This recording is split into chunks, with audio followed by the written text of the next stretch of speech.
Hi guys, as requested, I thought I'd video my build of a tandoor, or tandoor as it's traditionally pronounced. I'll just walk you through what I've got here.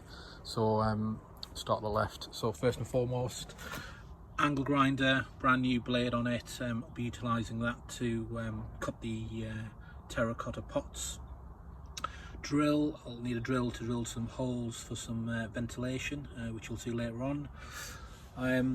Here are the two pots. So I grabbed these from B&Q.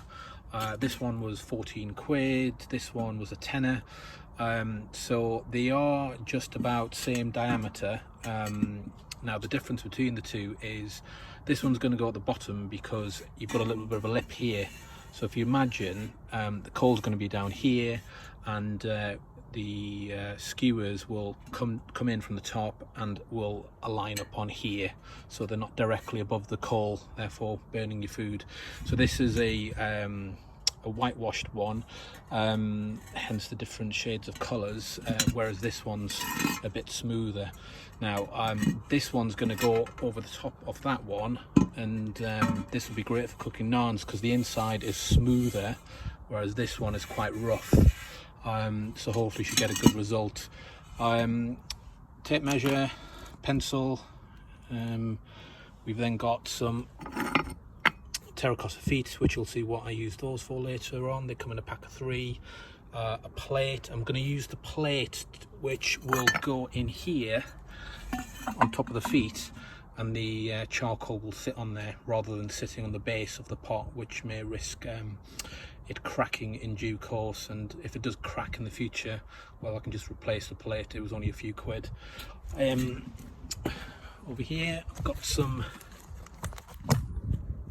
fire cement, so we'll be using that at the base to protect it and to keep these little feet in place, and I'll also probably use some on the lid at the top just to protect that. Masonry drill bit, brand new one, to drill some holes. Hole saw for ventilation. These just arrived today. To show you the size, huge tandoor skewers. A couple of bricks, they'll be used for propping the bin up. Don't know about you, but I like things clean, so in terms of cooking surfaces, so I used that earlier to clean the inside, but I'll talk you through that in a bit. Sponge, bit of string. I'll use that string to make a nice diameter on that pot before cutting it. Safety first. Some gloves, got some safety boots on as well. Hammer, might need that at some point. Need that for the cement. This bin was 23 quid from B&Q. Probably won't need the lid. I might even steal that handle off later on for the lid of the tandoor. There were larger pots in B&Q which weighed a ton and were a lot more expensive, whereas this was 23 quid. So I'll probably paint it black if it doesn't get too hot in the middle of a cook. That's a chimney start, so best thing to utilise for starting some charcoal burning. I'll show you that later on. These are natural firelighters. I always utilise these when lighting up charcoal, so I'll put a couple of these in the bottom, some charcoal on top, light it up, and that works really well and gets the charcoal started. These are bought off the internet, that I bought off the internet, that as well. Weren't expensive, that was about 9 quid, that was about 12-13 quid. This box was about 20 quid, but a lot of people use newspaper, but I find this to be a lot better. This was 2 quid from B&Q. It's some natural stone. I'm going to use that to finish off the look of the tandoor at the end. You'll see that later on. Do not skimp out on your charcoal. So I've always used Big K. I've just received this delivery today in the post. The guy sent a little thank you gift, some firelighters, so thanks lads. And then this arrived today as well, with Mickey Light. So you see here, mixes with cement to form lightweight concrete, ideal for insulated floor screeds. and filling around chimney flues and boilers. So I'm not mixing it with concrete, but it will go inside here. So if you imagine, the pot will go in, this stuff will go around the side and act as a nice insulation barrier. And they're all the bits that I'll probably be using. So let's get started.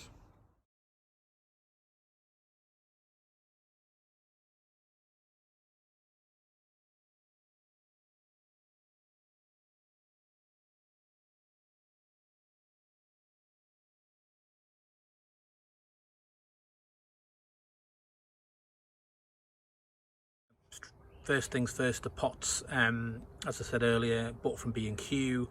They were a bit grubby. They were sitting outside, subject to natural elements, and you know, they're covered in moss and all sorts of rubbish. So I took some of the Dettol spray, sponge, give it a good wipe down so it's nice and clean.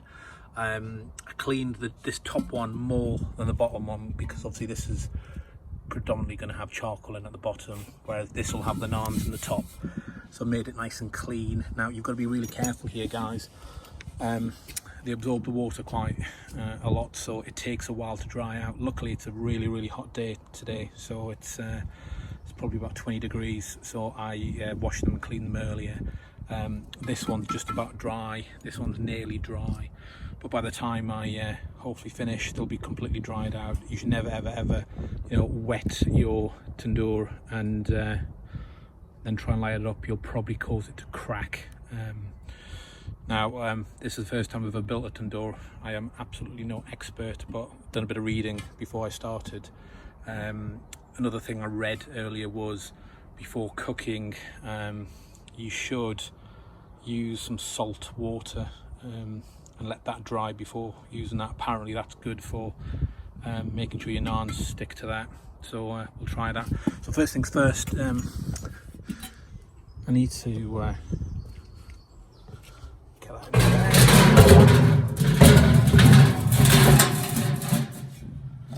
So that'll sit in the middle.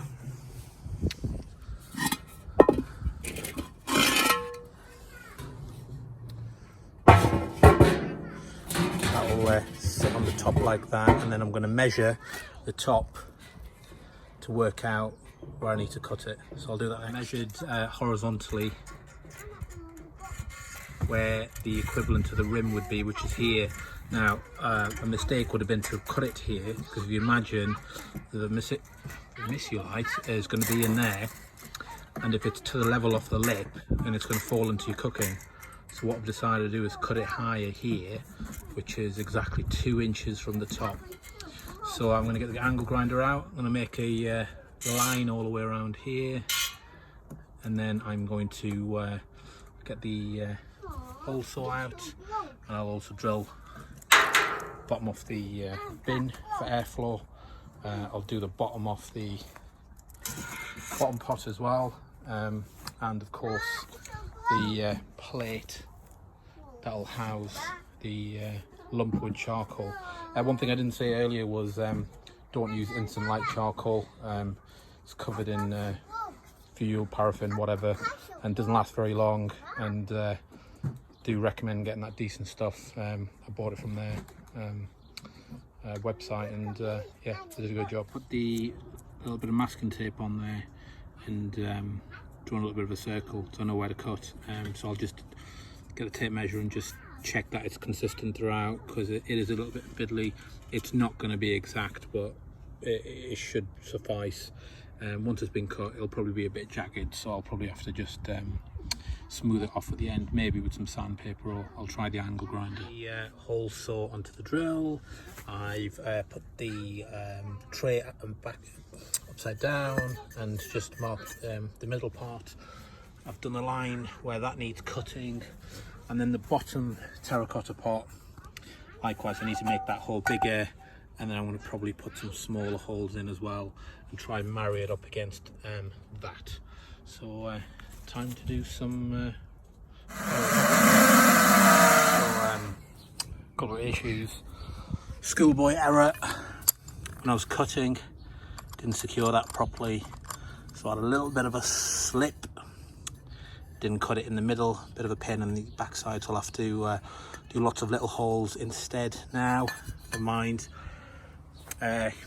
My kit I'm using is not expensive stuff, it's cheap.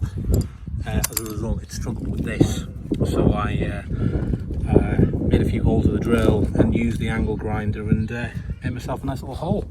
So the hole at the bottom of that went quite well, so I'm just going to probably put some smaller holes around here, and then hopefully that should be enough ventilation. Up the bottom terracotta pot, as you can see there, the hole goes all the way through, nicely lines up, good amount of space on each side, which is good.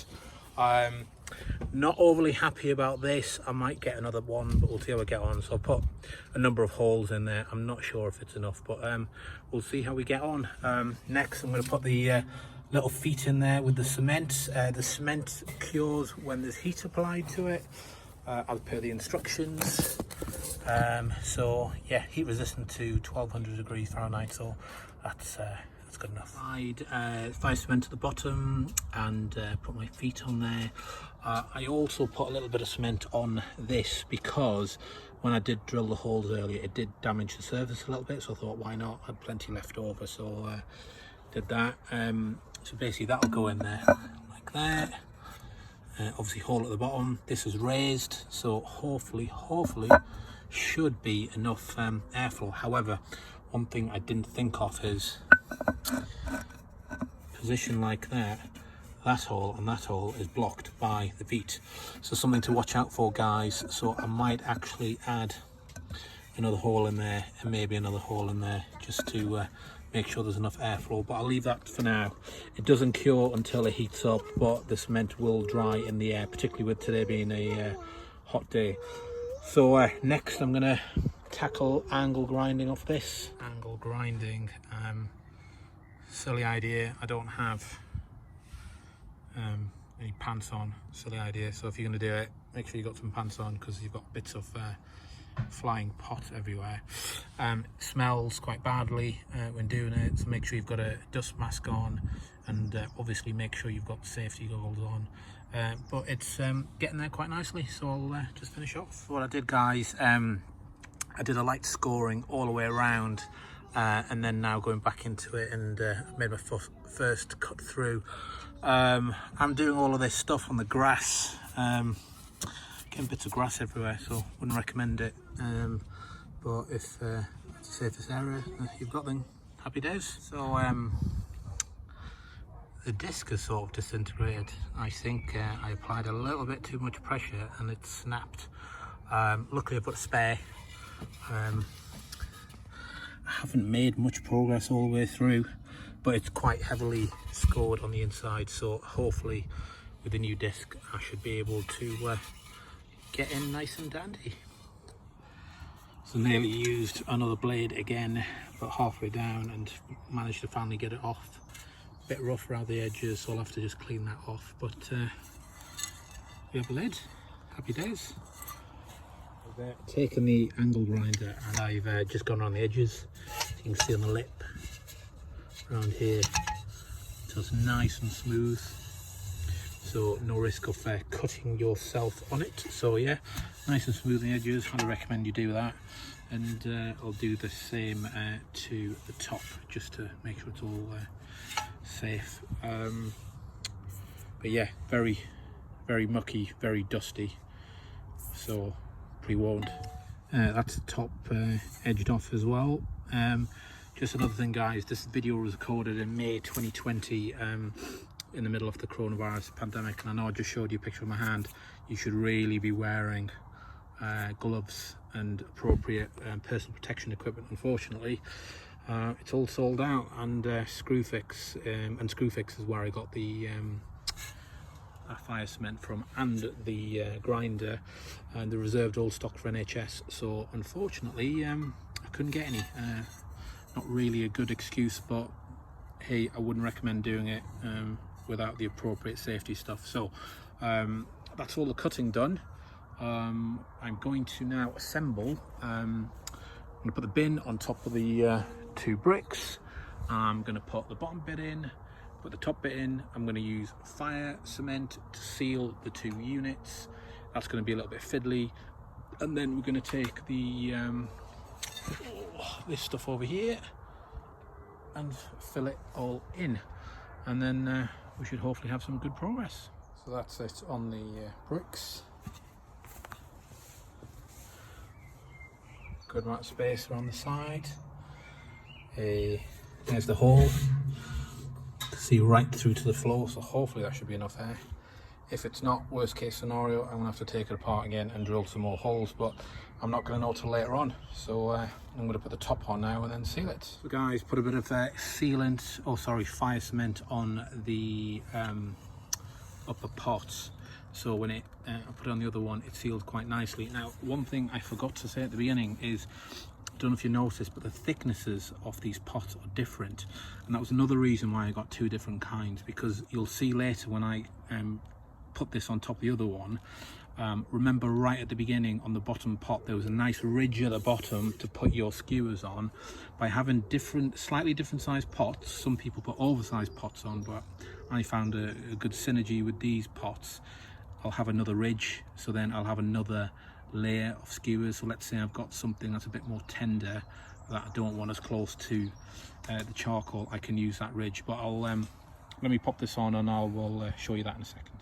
Right guys, so I've put the top pot on top of the other one. I've just used my finger and run it on the inside here. So this is what I meant by, actually I'll get one of the skewers.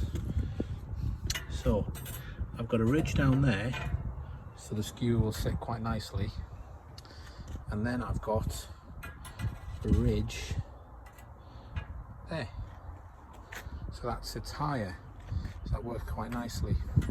Now the only thing about what I've done here is my hole at the top is quite big, so what I might have to do is put some slits in the top to like a slit like that to hold the skewers in, because if I left it like that there'd probably be a lot of heat loss. You can obviously buy narrower pots from B&Q, but I wanted something with a big opening because I plan to get a chicken in here. So what I'm probably going to do in the future is do something like that, use a hanging device and have a chicken hanging out the top. So interesting to see how that'll turn out, but that's why I've gone for this size. You may choose to do something a lot smaller.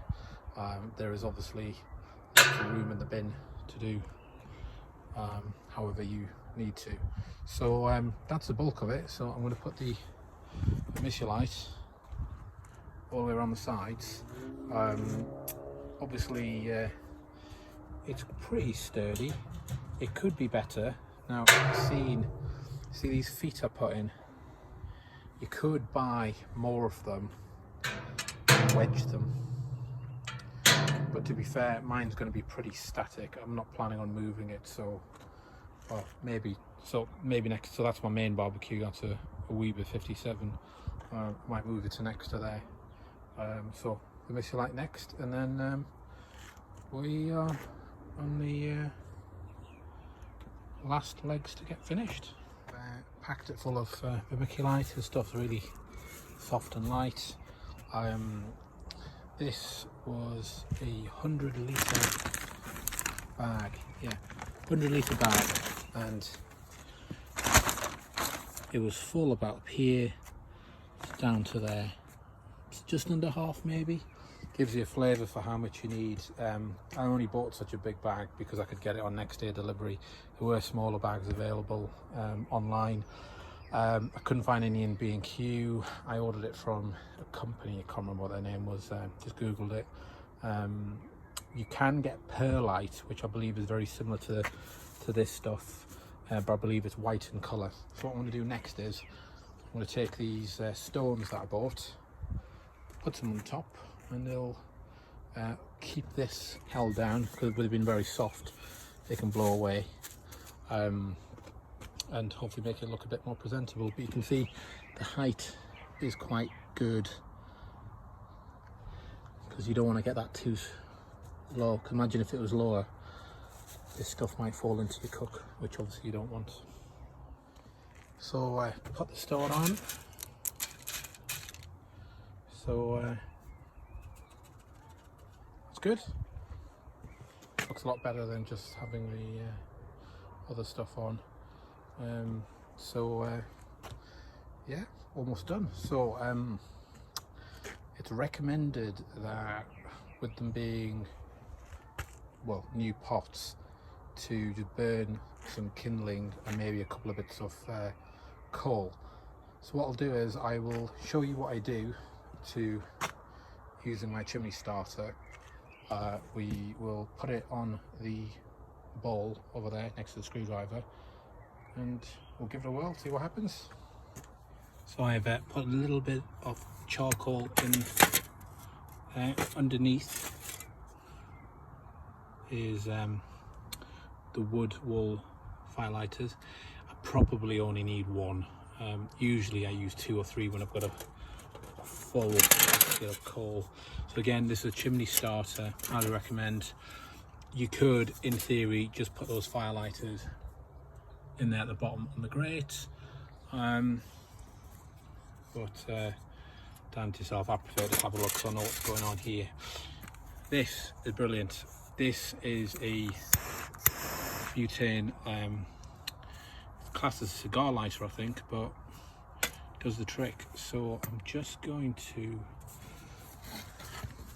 don't know if you can see that or not.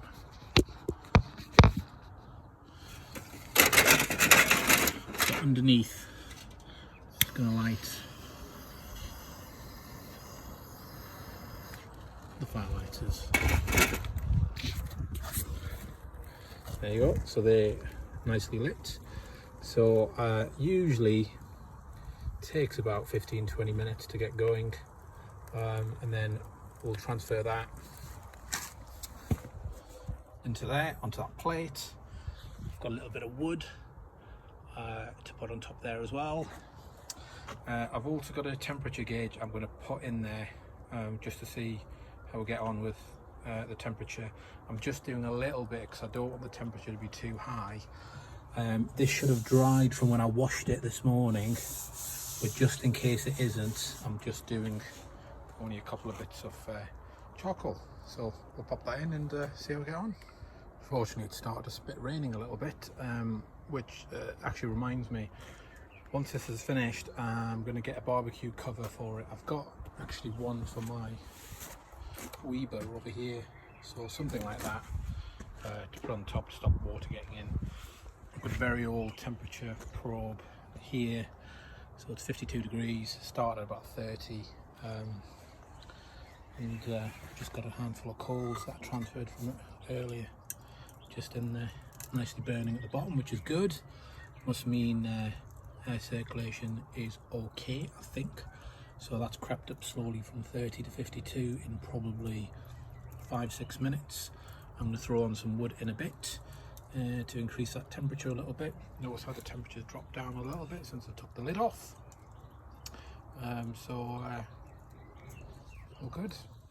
Now at 93 degrees. Just going to put a little bit of wood in.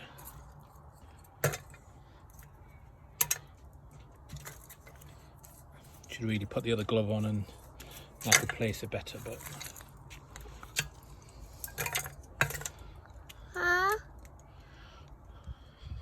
daughter's just come over to say hi, and then we'll just leave that. Hopefully that'll cramp the temperature up a little bit.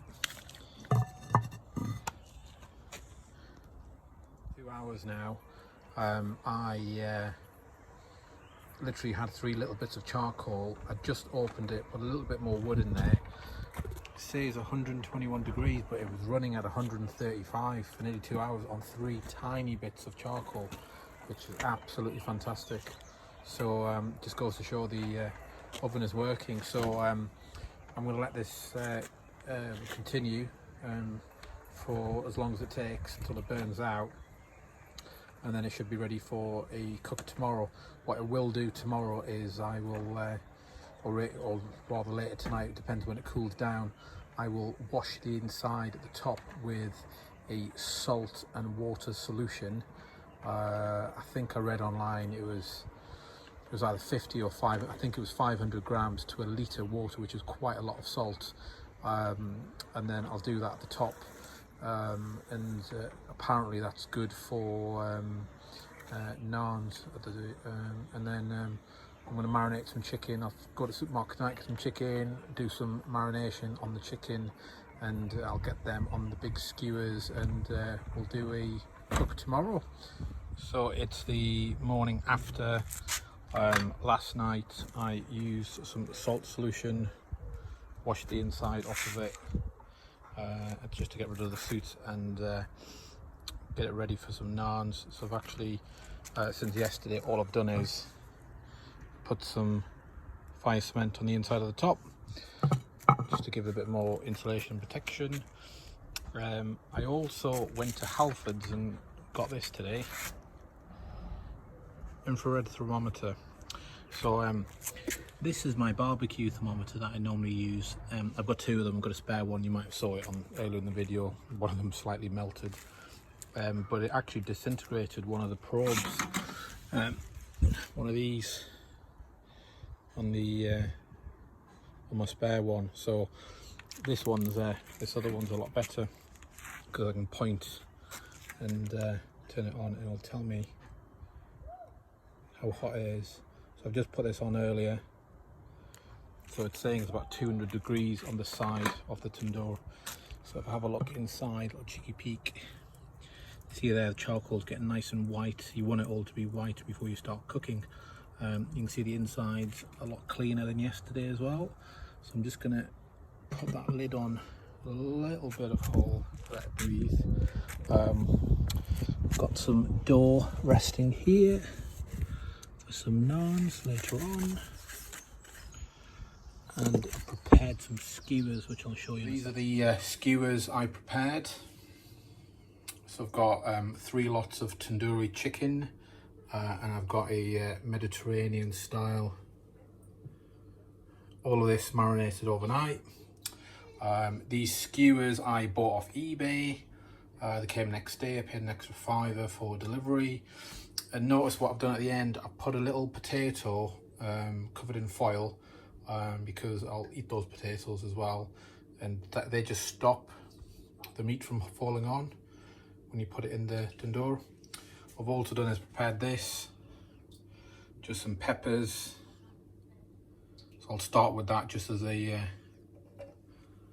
test bench, and obviously that'll go into go nicely with the naans later on. So after a bit, it was interesting to see the lid, 107 degrees. So even though I put that fire cement on, just got to be really careful. So always wear these gloves. These are from Amazon, 8-9 quid. Highly recommend. I've just popped some peppers in there just to test out the temperature. So leave them for a few minutes, see how they get on. Putting the second skewer in. There's already one in there.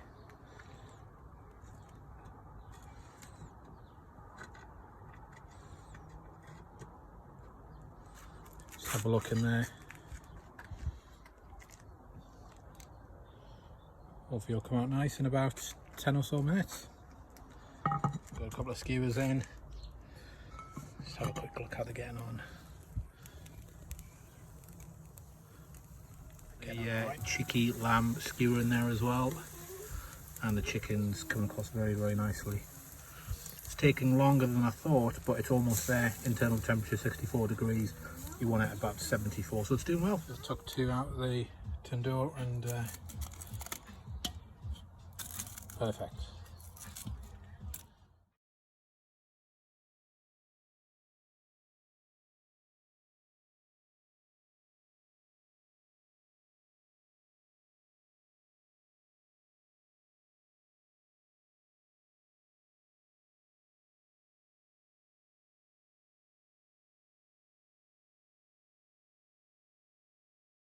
More meat.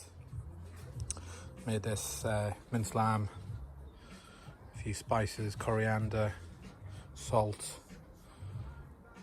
Shaped it, put a potato potato at the end so it doesn't fall off, and we'll cook this one as well. Put some more meat in and put a naan on the side. I left the naans a bit late, so they might take a little bit longer.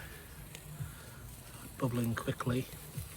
I didn't add more charcoal because this is the last of the meat. But let's see how the naan turns out. The Mediterranean kebab.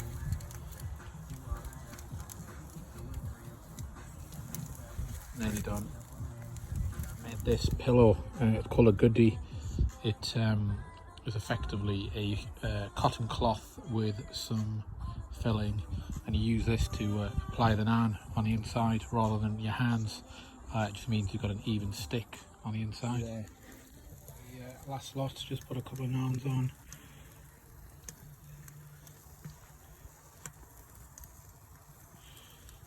It surprisingly used more coal than I thought. I put more coal in twice. Had a little bit of naan dropped off of this last one, which caused a bit of smoke. Add a bit of flavour. I put my meat thermometer back in. Just waiting for that to get to 74, and that's that done. So guys, that's pretty much a successful tandoor cook. We'll be slicing it up and put in a bit of naan bread and a bit of salad, and there you go.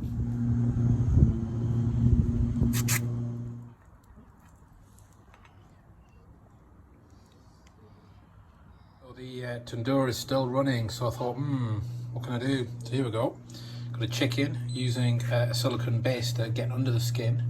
Putting some peri peri in there, and I'm going to hang it and slow cook it. See how it turns out.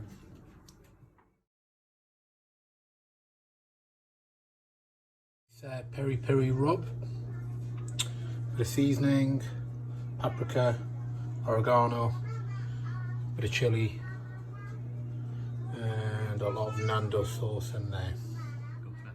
So this is a bit of a bonus round. There's a peri peri chicken, going to be smoked. I've put some apple wood in there. So we'll drop that in and leave that in there for a good couple of hours, maybe 3 hours. We'll see how we get on.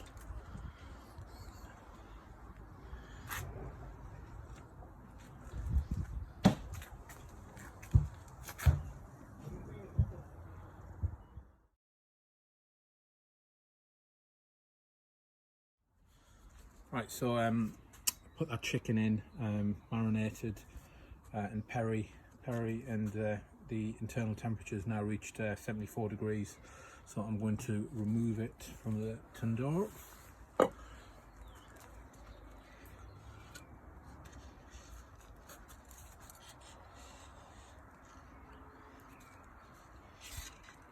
It's nicely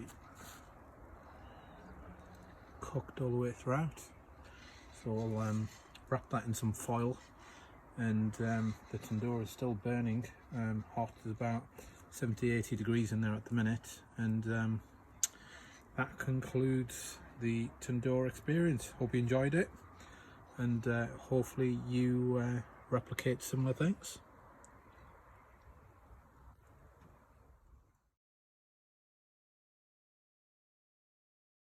Do another bit just to finish off the video, just to show you condition after the first proper day of cooking.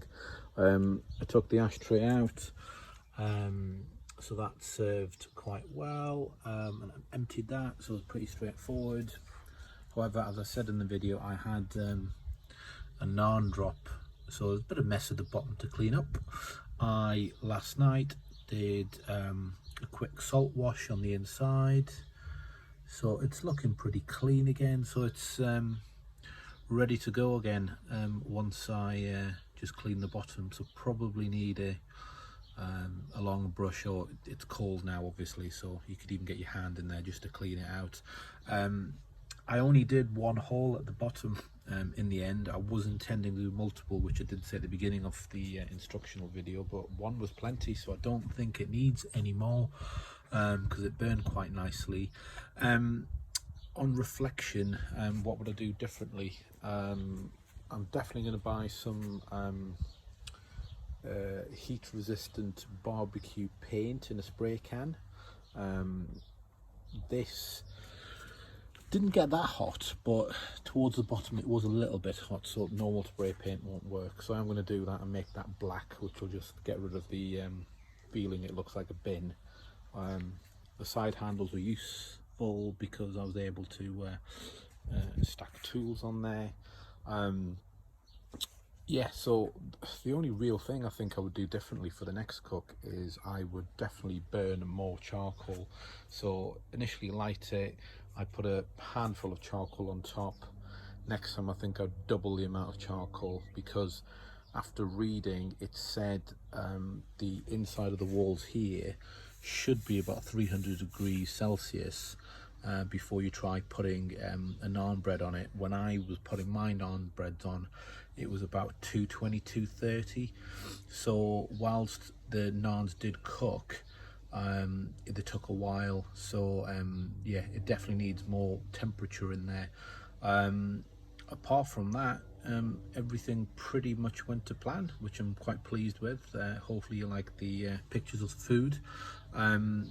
The only other thing I was going to say, guys, is I'm hoping you're going to try making one, and if you do, or if you get any inspiration, or you find the video useful, I'm going to post a email address shortly, just on the next slide along.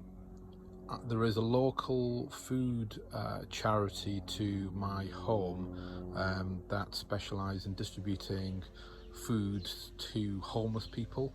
So, you know, if the video is useful, you know, if you can spare £1, $1, or €1, wherever you're from, or, you know, even better if you can afford 5, anything you can do.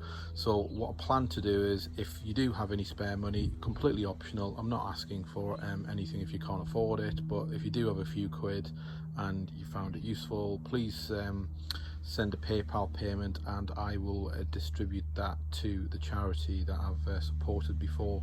And anybody who is supporting and you want evidence that I've paid the charity, more than happy to provide that as well.